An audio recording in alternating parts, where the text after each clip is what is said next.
Hi friends, welcome to Nithra துரோ channel. நிறைய வகையான சிக்கன் ஃப்ரை சாப்பிட்ருப்பீங்கங்க. ஆனால் கண்டிப்பாக இந்த மாதிரி செய்து சாப்பிட்ருக்கவே மாட்டீங்க. இந்த மாதிரி ஒரு வாட்டி சிக்கன் ஃப்ரை செய்து கொடுத்தீங்கன்னா அதுக்கப்புறம் அடிக்கடி இந்த மாதிரி தான் செய்து கேட்பாங்க. அவ்வளோ சூப்பராக இருக்குங்க. இப்போ இதை எப்படி பண்ணுறதுன்னு பார்த்துடலாமா? மிக்ஸி ஜாரில் 8 சின்ன உள்ளி உரித்து சேர்த்துக்கலாம். இதோடவே 10 பல் பூண்டும் சேர்த்துக்கலாங்க. கூடவே ஒரு துண்டு இஞ்சியையும் கொஞ்சம் சின்ன சின்ன பீஸாக இதோட கட் பண்ணி சேர்த்துட்டு 4 வத்தலும் சேர்த்துக்கலாங்க. இதோடவே கொஞ்சமாக மல்லி இலையும் சேர்த்துட்டு 2 கொத்து கருவேப்பிலையும் உருவி சேர்த்துக்கோங்க.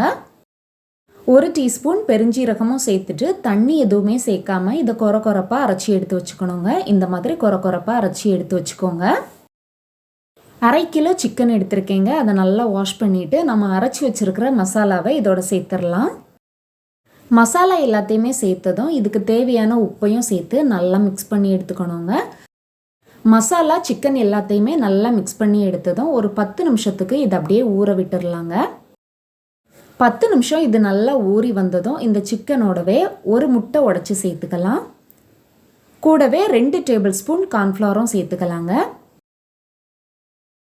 கார்ன்ஃப்ளவர் சேர்த்ததும் 1/4 டீஸ்பூன் கரம் மசாலா சேர்த்துக்கலாம்.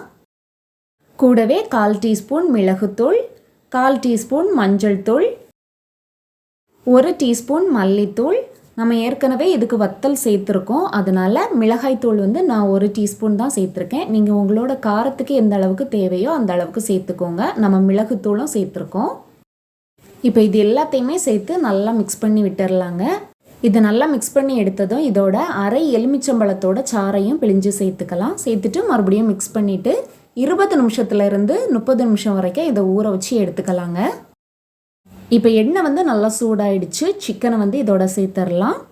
சிக்கனை சேர்த்ததும் ஒரு பக்கம் ஃப்ரை ஆனதும் அதை மாற்றி விட்டு நல்லா ஃப்ரை பண்ணி எடுத்தோம்னா சூப்பரான சிக்கன் ஃப்ரை ரெடி.